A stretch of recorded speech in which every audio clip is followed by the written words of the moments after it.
Welcome back to News Across Nigeria. This is where we bring you information and news making stories across the 36 states of the Federation. Many thanks for being with us. We were just in Delta State before we took a quick recess. But before we continue, we'd like to remind you that all our top stories can be found on our website, channelstv.com, and on youtube.com/channelsweb.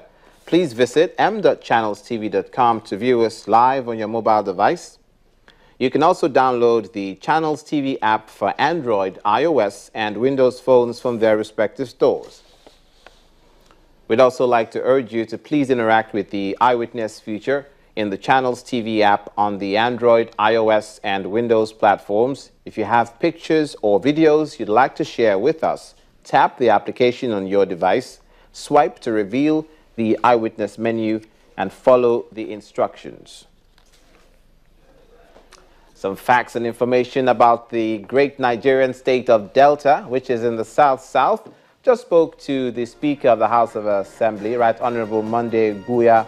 His state is called the Finger of God, fondly by the indigents, created back in 1991, carved out of Bendel State, capital Asaba, and the economic center is Warri, flanked northwest by Ondo State, to the east by Anambra, Imo, and River State, the southeast by Bayelsa State, and the southern flank of Delta is the Bight of Benin.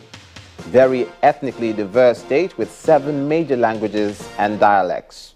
As for natural resources, it's not a mean feat. Crude oil, solid mineral deposits, industrial clay, silica, lignite, kaolin, tar sand, limestone, amongst other resources. And quite a number of prominent Nigerians hail from Delta State, whom I'd like to mention just now. Professor John Pepe Clark, first professor of English in Africa. Pastor Ayorisha Jafo, the President, Pentecostal Fellowship of Nigeria. Bruce Onabrekweya, amongst many things, the 2006 UNESCO Living Human Treasure Award recipient. Ngozi Okonjo-Iweala, Austin J.J. Okocha, and the list goes on and on of prominent Nigerians from Delta State.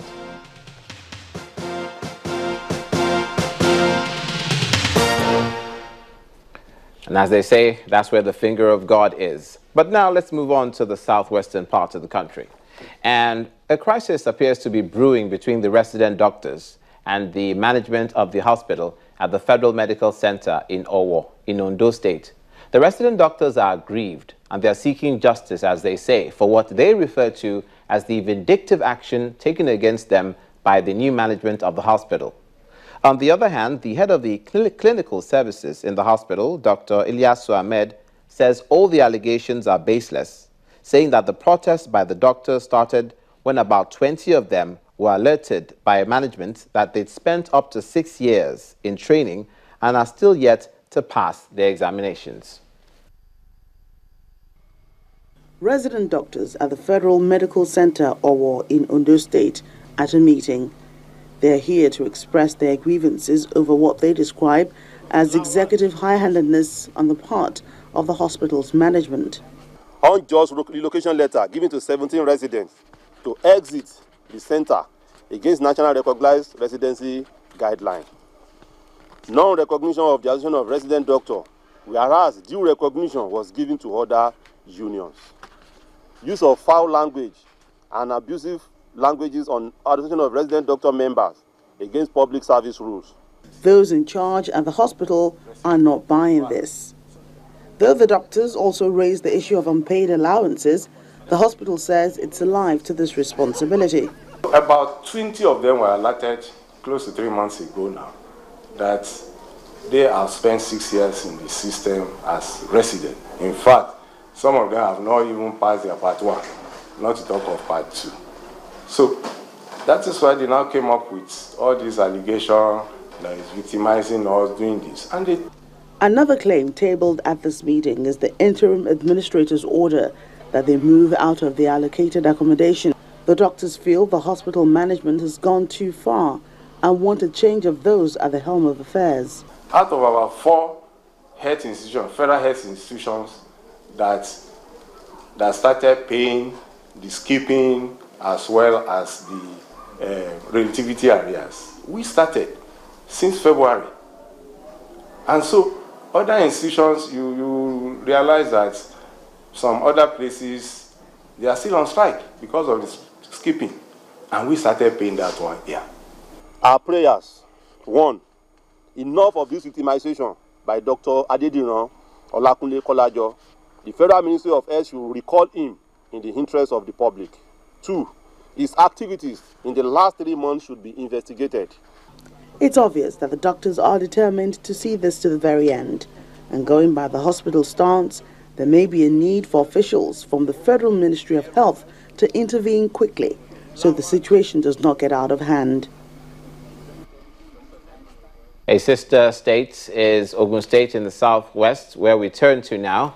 An attitudinal change amongst officers and men of the Nigeria Police Force may help to improve the perception of the public there. This is the view of a legal practitioner, Mr. Mutiu Agwoke, while the Police Public Relations Officer, Muyiwa Adejobi, insists that officers are guided by their professional code of conduct. Both men were speaking at a one-day community policing forum which held in Abeokuta, the Ogun State capital. The police should be properly educated, like we are trying to do today. Some of them do not know what the constitution says. They don't even know the law that created the police. They don't know what it says. And some of them, they just believe that the police, they have the power to do and undo. You see somebody dangling the rifles anyhow in the public. So if all these kind of attitudinal changes are inculcated in the minds of the public, in terms of their perception, and also in the minds of the police who are in the uniform, of course, they will be very careful. Presently, when the IG is trying to reform the police, he's saying you have to investigate before you arrest. We don't support wrongful arrest. We don't support wrongful or long detention. We don't support inappropriate behavior on the police. We don't support improper dressing. We don't support drinking while on duty. We don't support engaging in such manner that can tarnish the image of the force. The police is busy about the different states of the country, and from that state in Ogun to Kwara State, where the police there as well are making efforts to fight crime. And in line with those efforts by the Kwara State Police Command to rid the state of secret cult activities, 9 suspects have been arrested for cultism and car theft. 3 of the suspects are said to be members of a secret cult in the Kwara State Polytechnic, while others have been accused of conspiring to poison a soft drink with the intent to kill.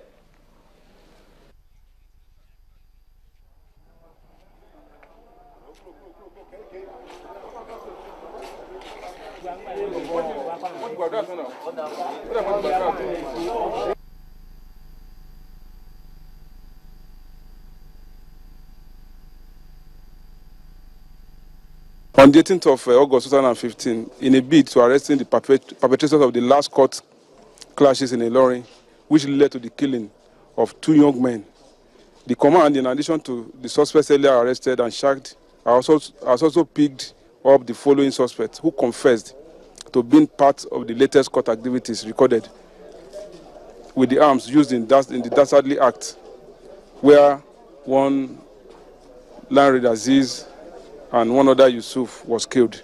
They are all members of Eye Confraternity. Then the SCB recovered from them 2 locally manufactured pistols, 2 live cartridges, the one they used in killing that boy, and 1 expended, 2 live cartridges was found, then 1 expended cartridge, the one they used in killing the deceased.